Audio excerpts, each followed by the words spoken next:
밤하늘에 떠있는 달, 누구에게나 익숙한 그 존재. 그러나 우리는 정말로 달을 알고 있을까요? 우리가 매일같이 보는 달의 모습은 사실 달 전체의 절반에 불과합니다. 나머지 절반, 바로 달의 뒷면은 인류가 지구에서 결코 직접 볼 수 없는 영역. 이제부터 우리는 그 어둠의 영역으로 들어가 보려 합니다.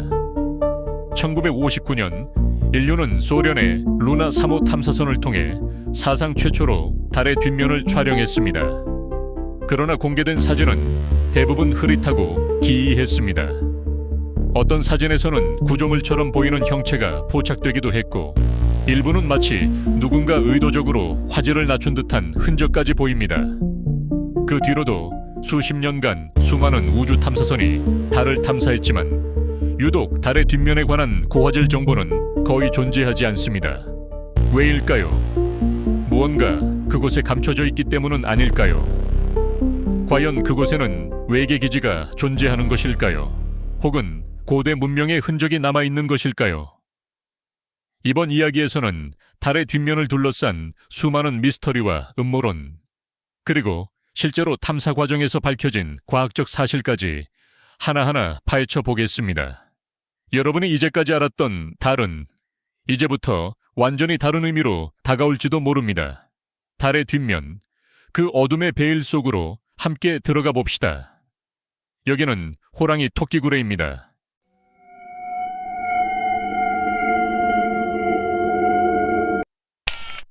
달은 지구의 유일한 자연 위성이지만 그 궤도 회전 방식은 매우 독특합니다.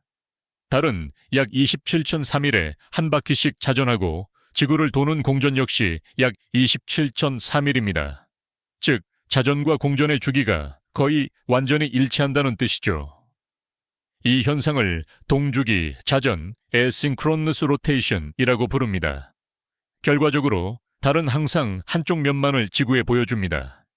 우리가 밤하늘에서 보는 달은 언제나 같은 얼굴을 하고 있는 이유가 바로 이 때문이죠. 이러한 회전 운동은 자연스럽게 발생한 것일까요? 아니면 고대부터 누군가의 개입이 있었던 것일까요? 일부 이론가들은 동주기 자전이 매우 정교하다는 점에서 의도적인 설정이 아닌가라는 음모론을 제기합니다.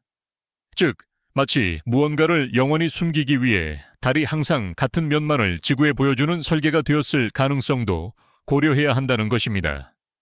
그렇다면 달의 뒷면은 도대체 어떤 모습일까요? 달의 뒷면은 1959년 이전까지 인류에게는 완전히 미지의 영역이었습니다. 루나 3호가 보내온 희미한 사진들은 전 인류에게 충격을 안겨주었죠. 달의 뒷면은 앞면보다 훨씬 더 거칠고 충돌 흔적이 많았으며 거의 평지가 없다는 점에서 더욱 기이했습니다. 지질학적으로도 매우 다른 구조를 보여주며 인류가 예상했던 것과는 전혀 다른 모습이었습니다.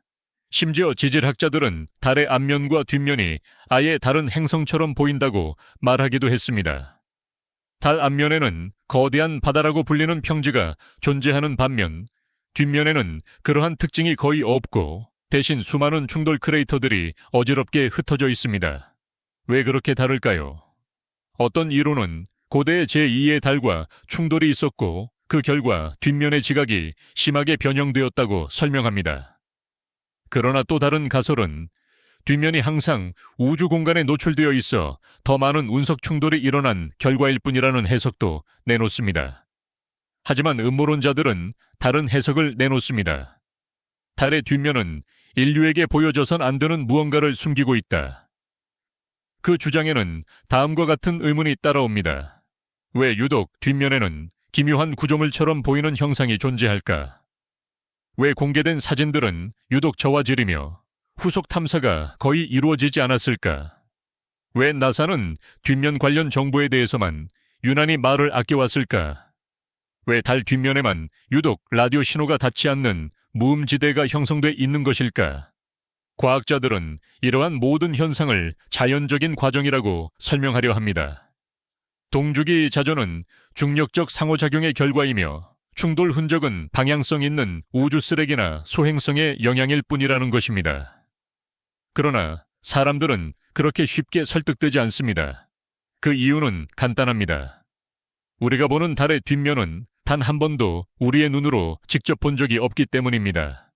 그리고 보이지 않는 것은 상상과 두려움의 공간이 되기 마련이니까요. 달의 뒷면은 그렇게 수십 년간 미스터리와 음모론의 주무대가 되어왔습니다. 그리고 지금 이 순간에도 그 어두운 뒷면에는 우리의 상상을 뛰어넘는 어떤 비밀이 숨쉬고 있을지도 모릅니다. 이제 우리는 그 미지의 영역을 본격적으로 들여다보려 합니다. 다음 파트에서는 실제로 나사가 감추고 있다는 사진들과 그 배경에 깔린 의혹들에 대해 파헤쳐 보겠습니다. 1959년 이후 달 탐사는 점차 본격화되었습니다. 특히 미국의 나사는 아폴로 계획을 통해 달 착륙이라는 인류의 역사를 새로 썼죠.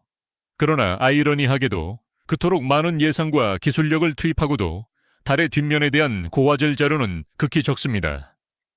왜일까요? 공식적으로는 통신 문제와 기술적 한계를 이유로 들지만 음모론자들은 전혀 다른 해석을 내놓습니다.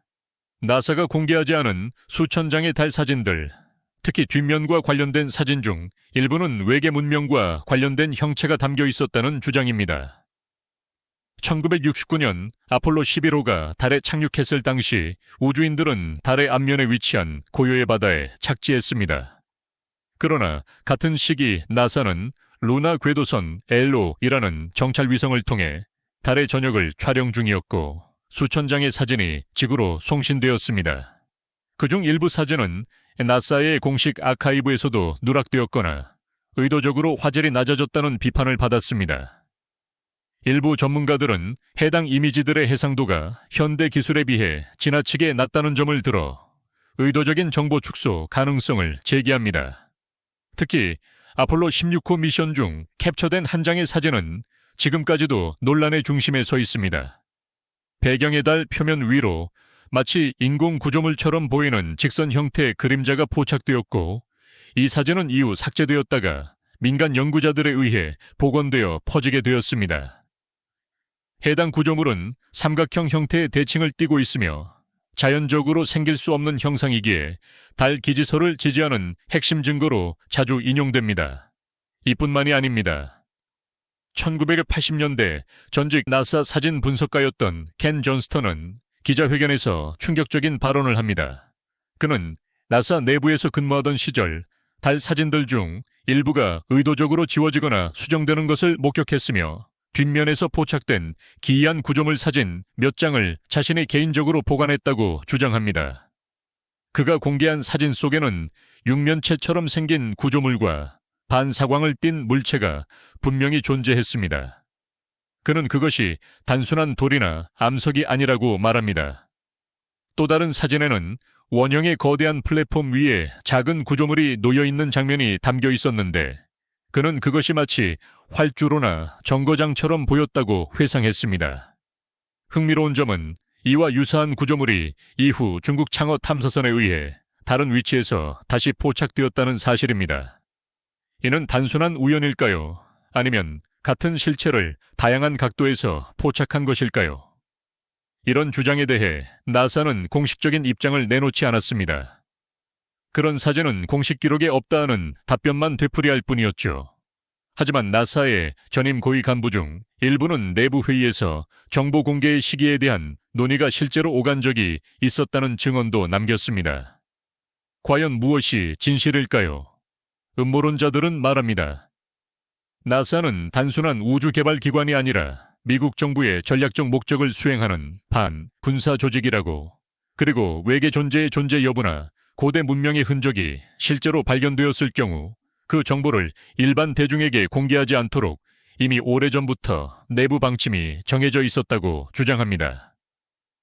이런 주장은 공상처럼 들릴 수 있지만 최근 수년간 미국 국방성 산하에서 운영된 기밀 프로젝트들이 드러나며 단순한 망상이 아니라는 인식이 퍼지고 있습니다. 2014년 미 국방성 산하 정보기관이 비공식으로 운영하던 Advanced Aerospace Threat Identification 프로그램이 존재했다는 사실이 폭로되면서 정부기관의 은폐 가능성에 대한 논의가 다시 고개를 들었습니다. 이 프로그램은 공중에서 포착된 미확인 비행 현상을 분석하는 데 집중했지만 일부 문건에서는 달과의 관련성도 암시하고 있었습니다. 더 나아가 전직 미 공군 관계자들의 증언에 따르면 달 뒷면에서의 이상 신호나 전파 간섭이 꾸준히 탐지되었으며 이에 대한 조사가 내부적으로 진행되었으나 일반에 공개되지 않았다고 합니다. 어떤 보고서는 아예 달의 뒷면에 정체불명의 전파 송신 구조물이 있을 가능성까지 언급하고 있었죠. 결국 우리는 다시 한 가지 질문으로 돌아오게 됩니다. 달의 뒷면에 정말 무언가가 있는가? 그리고 나사는 그것을 숨기고 있는가? 다음 파트에서는 중국 탐사선이 포착한 달 뒷면의 신비한 장면들과 서방의 우주 감시망이 놓친 미스터리들을 살펴보겠습니다.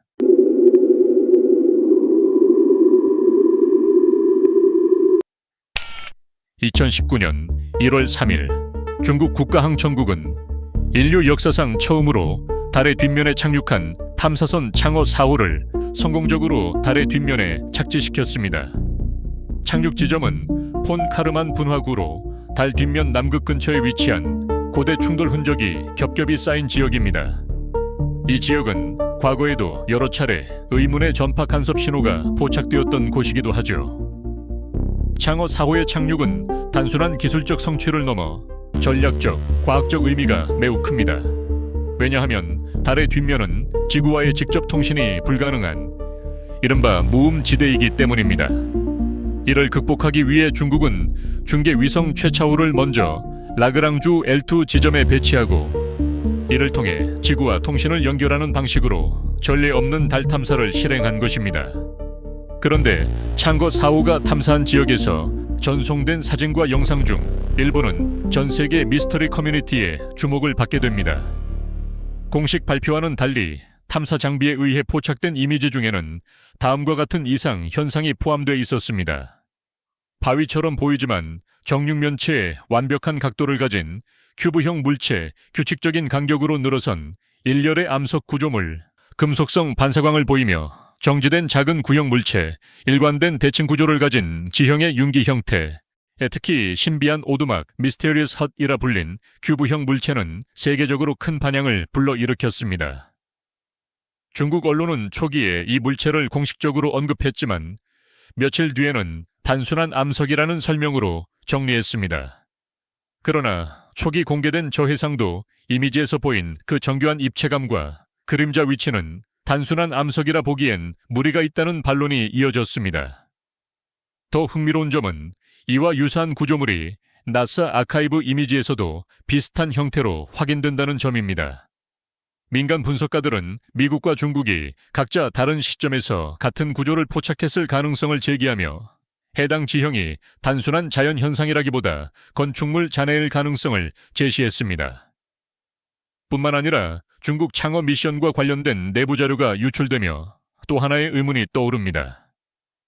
2022년 미국의 민간 우주 감시기관과 협력 중이던 전직 위성 통신 분석가가 밝힌 바에 따르면 창어 5 T1 미션 도중 달 뒷면 특정 지점에서 주기적인 전파 간섭이 탐지되었고 해당 주파수는 인공적 생성 가능성이 있다는 분석이 포함되어 있었다고 합니다.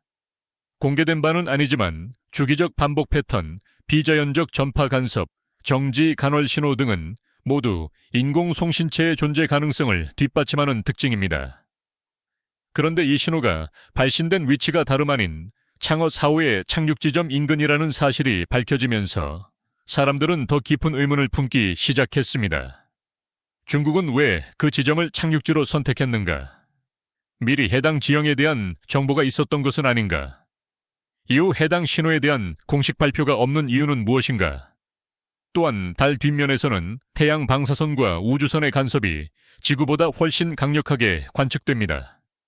그런데 창어 4호에서 송신된 일부 데이터에서는 방사선 수치가 비정상적으로 낮거나 특정 구역에서 급격히 감소했다는 보고가 있었습니다.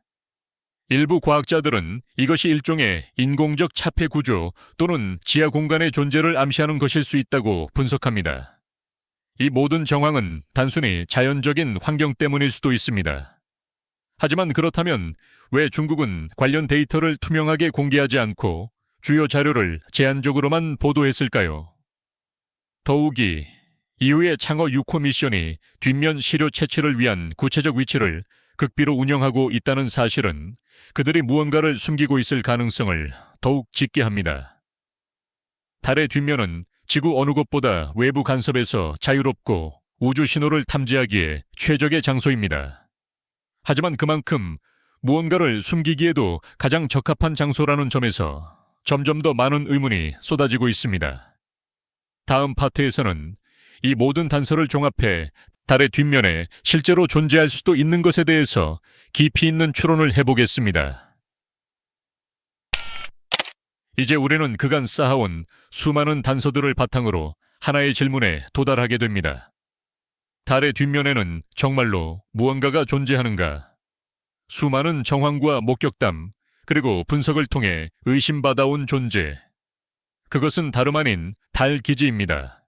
달 기지설은 단순한 음모론적 상상이 아니라 과학기술이 고도화됨에 따라 점차 구체적인 형태로 논의되기 시작한 주제입니다. 특히 나사나 러시아 로스코스모스, 최근에는 중국 CNSA까지 포함한 주요 우주 강국들이 달 뒷면에 집중하고 있다는 사실은 그곳에 단순한 과학적 가치 이상의 무언가가 있다는 인식을 심어주기에 충분합니다. 전문가들은 기지의 존재 가능성을 세 가지 관점에서 바라봅니다. 첫 번째 관점, 인류가 만든 비밀 군사기지 이론, 냉전 시기. 미국과 소련은 우주 공간을 군사적으로 활용하기 위한 다양한 실험을 진행했습니다. 당시 일부 미공개 문서에서는 달 착륙 실험을 통한 장기적 기지 건설 계획이 언급되며 이 기지가 감시 불가능한 위치에 존재할 것이라는 설명도 담겨 있습니다.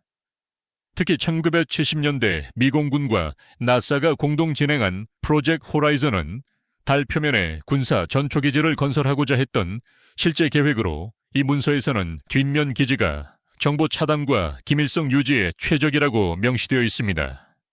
이 계획에 따르면 달의 뒷면은 지구에서 관측되지 않으며 외부 탐지로부터 상대적으로 안전하므로 비밀 실험, 우주 감시 시스템 또는 지구 외 지성체와의 접촉 거점으로 기능할 수 있다는 평가도 있었습니다. 두 번째 관점, 외계 문명이 남긴 유적 혹은 활동 거점. 수많은 UFO 관련 자료에서 다른 중간 기착지 혹은 관측소 역할이라는 주장이 반복적으로 등장합니다. 특히 전직 나사 엔지니어였던 조지 레너드는 그의 저서 Somebody Else is on the Moon에서 달 뒷면 구조물 사진들을 근거로 외계인의 활동 흔적을 주장했습니다. 그는 거대한 기둥, 도로망, 크레인 유사체, 수직 통로 같은 형태가 분명히 존재한다고 강조했습니다. 이러한 구조물은 자연적으로는 생기기 어려운 패턴이며 그 배치와 비율은 의도를 가진 건축의 흔적으로 보인다는 분석이 이어졌습니다. 이와 유사하게 구소련 출신의 천문학자들은 달 뒷면의 특정 지형에서 반사파를 기반으로 한 인공 구조물의 존재 가능성을 보고한 바 있습니다. 그리고 이 구조물들 중 일부는 지름이 수백 미터에 달하며 일정 주기를 가진 전자기파를 방출하고 있다는 분석도 제기되었습니다. 세 번째 관점, 지하기지 혹은 내부 공간. 가장 최근 제기된 이론은 달 내부에 공동 공간이 존재할 가능성입니다. 지구 공동설과 유사한 맥락에서 달 역시 충돌로 생긴 외부 크러스트 아래에 거대한 빈 공간이 존재할 수 있으며 이것이 고대 문명 혹은 외부 지성체에 숨겨진 기지일 수 있다는 겁니다.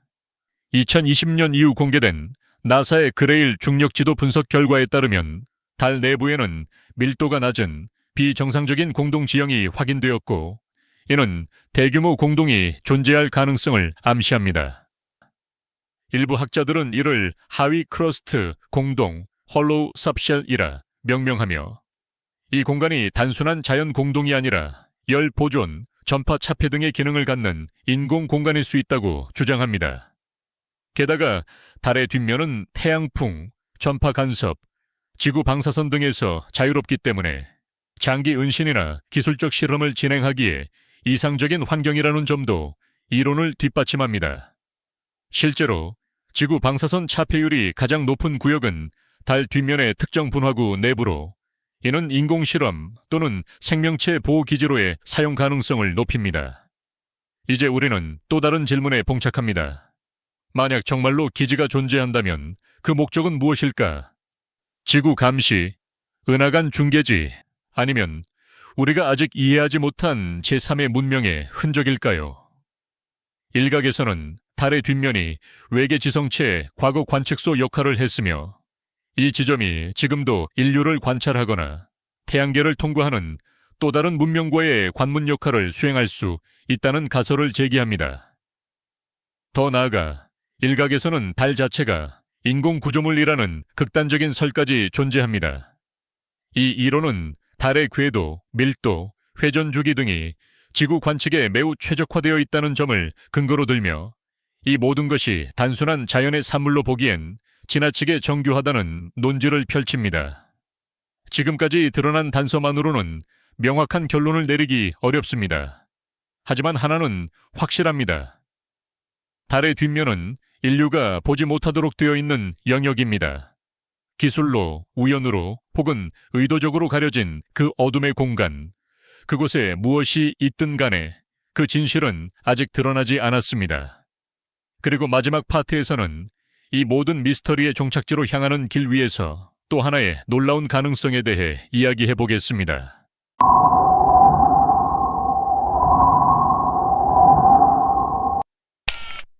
이제 우리는 달의 뒷면에 얽힌 수많은 조각들을 하나의 퍼즐로 맞춰가야 할 시점에 도달했습니다. 단순한 괴담이나 음모론이 아닌 여러 국가의 우주 계획과 과학적 관측, 유출된 정보들, 심지어 은연중에 암시된 언급들을 통합해 볼 때 하나의 명제가 떠오릅니다. 우리는 진실의 표면만을 보고 있다. 달의 뒷면은 단지 관측되지 않는 지형이 아니라 의도적으로 차단된 영역일 가능성이 있다는 시각이 점점 설득력을 얻고 있습니다. 그 차단은 정보의 은폐일 수도 있고 기술의 제한일 수도 있으며 혹은 누군가의 간섭일 수도 있습니다. 이제 주목해야 할 것은 바로 다국적 협력 구조 속의 침묵입니다. 2000년대 이후부터 미국, 러시아, 중국을 포함한 일부 우주 강국은 달 탐사에서 전략적 비공개 협약을 맺었을 가능성이 거론되고 있습니다. 나사와 CNSA 그리고 ESA, 유럽 우주국 사이에 실제로는 존재하지 않는다고 알려진 통신 채널들이 확인되었고 특정 지역의 탐사는 중복 피탐 조건으로 동결되어 있다는 주장이 존재합니다. 이는 마치 달의 특정 지역이 공동 비공개 구역처럼 설정되어 있다는 주장과 일맥상통합니다. 그곳에는 무엇이 있을까요? 인류보다 앞선 기술을 가진 존재의 흔적, 혹은 인류가 그 기술을 이용하고 있다는 증거, 아니면 인류를 넘어선 감시자들이 존재하고 있다는 경고. 여기서 등장하는 하나의 흥미로운 가설은 정보 봉쇄 기지 이론입니다. 이 이론에 따르면 달의 뒷면에는 특정 주파수를 차단하거나 재조정하는 장치가 설치되어 있으며 이는 인류가 우주로 보내는 신호 혹은 외부로부터 오는 메시지를 필터링하는 역할을 한다는 주장입니다. 이 장치는 수세기에 걸쳐 작동했으며 인류가 특정 기술 수준에 도달하면 그때서야 해제될 수 있도록 설계되었을 수도 있습니다. 만약 그렇다면 우리는 지금까지도 누군가가 설정한 우주통신의 검열 시스템 안에서 살아온 것은 아닐까요? 지금까지 인류가 외계 생명체를 찾지 못한 이유도 그 신호가 의도적으로 차단되고 있기 때문은 아닐까요? 또한 달의 뒷면에 존재할 수 있는 인공 구조물이 단순한 기지가 아니라 일종의 관측용 수신 시설이라면 그것은 지구를 감시하고 분석하는 거대한 렌즈나 마이크로폰 같은 역할을 했을 수도 있습니다. 이 시설은 수천 년 전부터 존재하며 인류의 문명 발전과 사회 변화, 심지어 대규모 전쟁의 흐름까지 기록하고 있었을지도 모릅니다.